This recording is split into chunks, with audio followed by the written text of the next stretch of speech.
Hello wrestling fans, welcome back to my channel और watching guys wrestling. तो आज इस वीडियो में हम बात करेंगे WWE के लेटेस्ट न्यूज़ एंड अपडेट्स के बारे में। तो बिना टाइम वेस्ट के शुरू करते हैं आज की वीडियो को। तो आज की पहली स्टोरी है शेमस से रिलेटेड। तो शेमस ने WWE के साथ एक नया कॉन्ट्रैक्ट साइन कर लिया है और उसी के बाद उन्होंने अपने एक्स अकाउंट पर अपनी एक फोटो शेयर की और इसके साथ उन्होंने लिखा, here's too many more years of getting paid for doing what I love most, kicking fellas in the face and having banger after banger and thanks to each and every one of you beautiful legends slainte.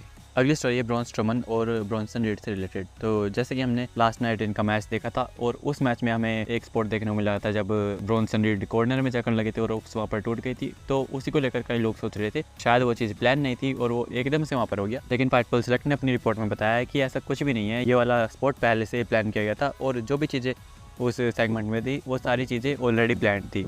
अगली story है Jey Uso और Bron Breakker के match से related. तो next week हमें इन दोनों के बीच में इंटरकॉन्टिनेंटल चैंपियनशिप के लिए मैच देखने को मिलने वाला है और इसी मैच के बारे में बात करते हुए रिकिशी ने अपने पॉडकास्ट में कहा कि इस मैच में हमें एक इंटरफेरेंस देखने को मिल सकती है और वो इंटरफेरेंस शायद ब्लड लाइन के ही किसी मेंबर की तरफ से भी हो सकती है। और रिकिशी की बात यहाँ पर ठीक भी है क्योंकि जे ऊसो को WWE क्लीन तो शायद नहीं करवाएगी और अब कुछ महीनों में वॉर गेम्स भी आने वाला है। तो जे ऊसो को अगर फिर से ब्लड लाइन की स्टोरी में इंसर्ट करना है तो ये चीज़ तो WWE को करनी ही पड़ेगी, लेकिन इससे जो जे ऊसो की रिया रिप्ली के साथ स्टोरी चल रही है अभी वो अफेक्ट हो सकती है। तो अब देखते हैं कि WWE इन दोनों स्टोरी लाइन्स को एक साथ कैसे मैनेज करती है। और रिकिशी ने अपने पॉडकास्ट में जेका फाटो के बारे में बात की। तो हमने कोडी रोड्स और सोलो सिकोआ के बीच में ऑलरेडी 2 मैचेस देख रहे हैं और सोलो सिकोआ दोनों ही मैचेस को आ रहे हैं, लेकिन हमने पिछले कुछ टाइम में इस चीज़ के टीजर्स देखे हैं कि WWE कोडी रोड्स और जेका फाटो के मैच के साथ भी जा सकती है। तो रिकिशी ने कहा कि जेका फाटो को इतनी जल्दी कोडी रोड्स के सामने लाना एक बहुत बड़ी गलती होगी। उन्होंने कहा कि रोस्टर पर जो बाकी के टैलेंट्स है अभी जेका फाटो को उनके साथ मैचेस कराने चाहिए, यानी कि उनके एनहांसमेंट मैचेस होने चाहिए और जेका फाटो को हमने सिर्फ थोड़ा ही देखा है, उनके और मैचेस होने चाहिए ताकि हमें उनकी पोटेंशियल जानने का मौका मिले और उसके बाद कहीं जाकर जेका फाटो को एक बिग पिक्चर में डालना चाहिए।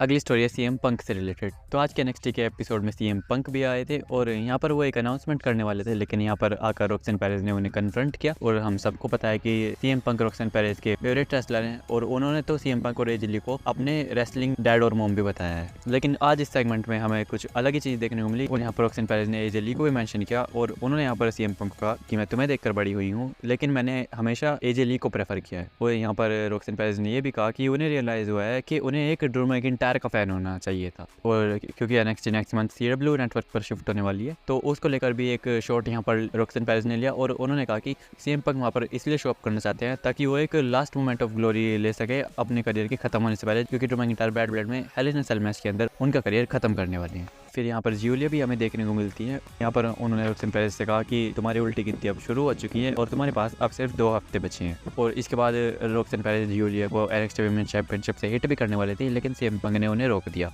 और NXT के बाद रोक्सन पेरेज ने एक ट्वीट भी किया जहाँ पर उन्होंने WWE की वीडियो को कोट करते हुए लिखा, remember when I said this is my show, यानी कि रोक्सन पेरेज का कहने का मतलब है कि NXT मेरा शो है। और उन्होंने अपने इंस्टाग्राम अकाउंट पर भी इसी सेगमेंट की एक फोटो शेयर करते हुए लिखा, October 1st I be the best in the world, tell me when I am telling lies @CM Punk। और ड्रू मैकिंटायर ने भी इसी सेगमेंट की क्लिप को कोट करते हुए लिखा है, none of this, you are my wrestling daughter, BS only freaks do that, I am just very proud of you Roxanne. जहाँ पर ड्रू मैकिंटायर ने सीएम पंक की उस बात पर भी शॉर्ट्स ले लिए क्योंकि सीएम पंक भी रोक्सन पेरेज को अपनी रेसलिंग डॉटर बताते हैं और सीएम पंक का सिर्फ इतना ही रोल नहीं था आज के NXT के एपिसोड में, इसके बाद भी हमें उनका एक रोल देखने को मिला। तो आज इथन पेज और ट्रिक विलियम्स के बीच में कॉन्ट्रैक्ट साइनिंग होने वाली थी क्योंकि October 1st को उनका NXT चैंपियनशिप के लिए मैच होने वाला है और ये चीज़ शो की स्टार्टिंग में होने वाली थी, लेकिन इथन पेज ने ट्रिक विलियम्स पर अटैक कर दिया, जिसके बाद हमें शो पे बाद में इस मैच की कॉन्ट्रैक्ट साइनिंग देखने को मिलती है और यहाँ पर अनाउंस किया जाता है कि सीएम पंक इस मैच में एक स्पेशल गेस्ट रेफरी होने वाले हैं। और सीएम पंक ने यहाँ पर इन दोनों से ये भी कहा कि अगर ये दोनों सुपरस्टार लड़ना चाहते हैं तो वो लड़ सकते हैं और उन्हें फर्दर इन्विटेशन की जरूरत नहीं है। और इसी के बाद इन दोनों सुपरस्टार्स के बीच में ब्रोल स्टार्ट हो गई और फिर बाद में सिक्योरिटी ने आकर इनको अलग किया। और NXT के बाद इथन पेज ने भी एक ट्वीट किया जहां पर उन्होंने इस सेगमेंट की क्लिप को कोट करते हुए लिखा,